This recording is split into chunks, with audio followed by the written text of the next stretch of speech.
Assalamualaikum warahmatullahi wabarakatuh.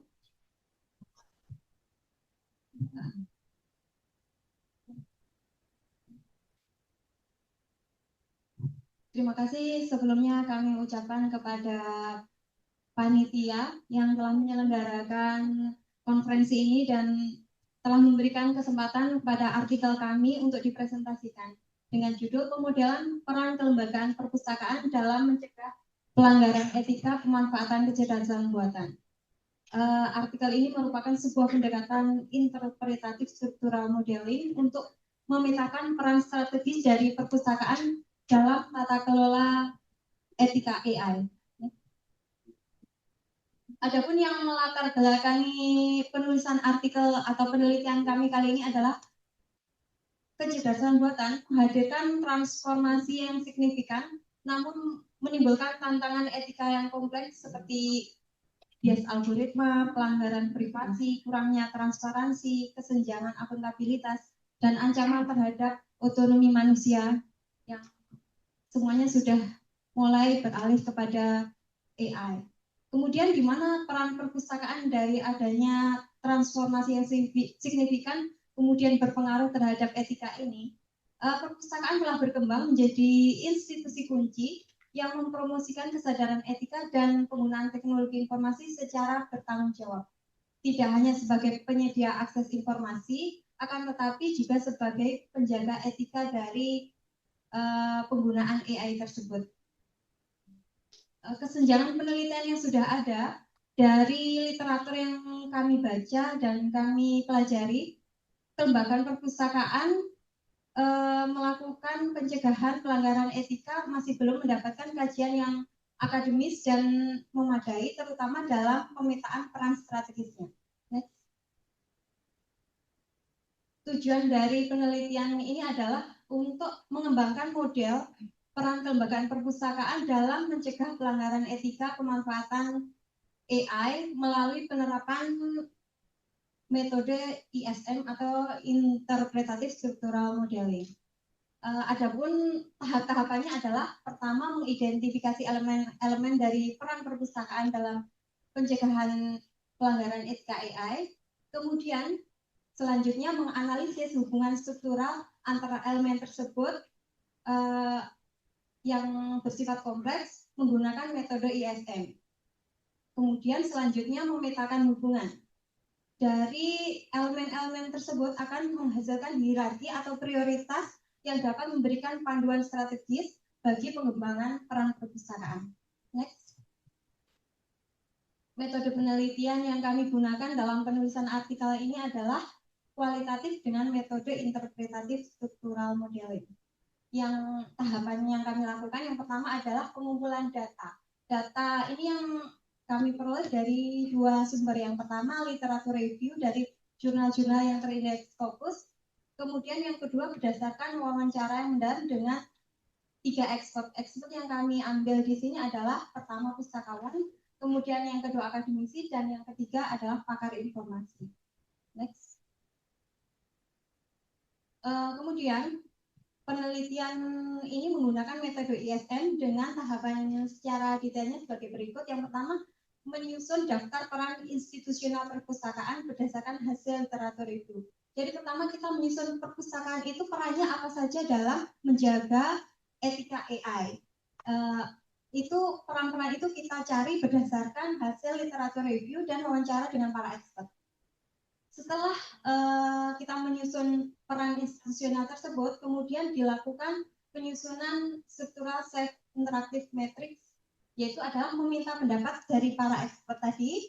Yang kami maksud expert itu adalah pustakawan, akademisi, dan pakar informasi tentang hubungan antar peran tersebut. Jadi peran yang sudah kita dapatkan berdasarkan literatur review dan wawancara itu kemudian kita petakan hubungannya, yaitu kita memberi simbol P apabila elemen tersebut dipengaruhi oleh elemen baris, dipengaruhi oleh elemen kolom. Jadi nanti akan membuat sebuah peta yang misalnya ini nanti akan ada 8 elemen peran perpustakaan, jadi masing-masing dipetakan hubungannya. Untuk kita memberi simbol A untuk elemen baris yang mempengaruhi elemen kolom. Jadi kebalikan dari B tadi, dan menggunakan simbol X apabila terdapat hubungan timbal balik antar keduanya. Jadi keduanya saling dipengaruhi dan mempengaruhi antar faktor tersebut, dan menggunakan simbol O jika kedua faktor tersebut tidak memiliki hubungan antar elemennya. Next. Selanjutnya, setelah hubungan tadi antar faktor sudah kita petakan, langkah selanjutnya adalah mentransformasikannya menjadi matriks biner, yaitu 0 dan 1 untuk menunjukkan hubungan antar elemen. Kemudian langkah selanjutnya adalah level partitioning, yaitu mengelompokkan elemen ke dalam level berdasarkan tingkatan pengaruh dan ketergantungan. Jadi setelah dipetakan hubungannya tadi antar faktor tadi, kemudian dikelompokkan dalam level-level untuk dilihat tingkat pengaruh dan ketergantungan faktor tersebut. Dan yang selanjutnya adalah penyusunan diagram atau model ISM-nya, yaitu membuat diagram hubungan struktural antar elemen untuk memvisualisasikan kerangka kerja yang terbentuk. Jadi langkah terakhir itu adalah membuat seperti diagram dari peran-peran perpustakaan untuk menjadi gawang penjaga AI itu, manakah yang memiliki level hierarkis tertinggi. Next. Secara diagram penyusunan model ISM yang saya ceritakan tadi seperti ini. Tadi sudah saya ceritakan sebelumnya. Next.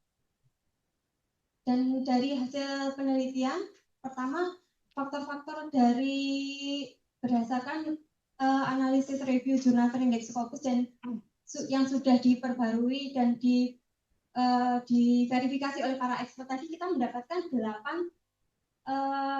elemen peran perpustakaan dalam menjaga etika AI. Itu yang pertama adalah melakukan kegiatan riset atau kegiatan ilmiah. Yang kedua, analisis kritis pelanggaran etika.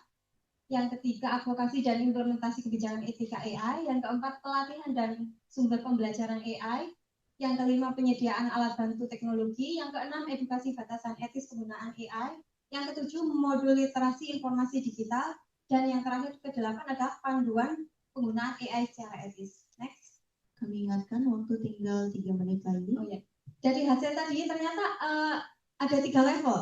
Level pertama itu adalah riset atau kegiatan ilmiah dan pengadaan modul literasi. Ini merupakan daya penggerak tinggi dan memiliki ketergantungan rendah menjadi pemicu utama dari sistem. Next. Kemudian di level kedua ada analisis etika, edukasi etis, panduan etis. Nah, level ini itu menjadi jembatan antara fondasi dan implementasi fondasi yang pertama tadi, level pertama dan kedua, dan nantinya yang ketiga. Next.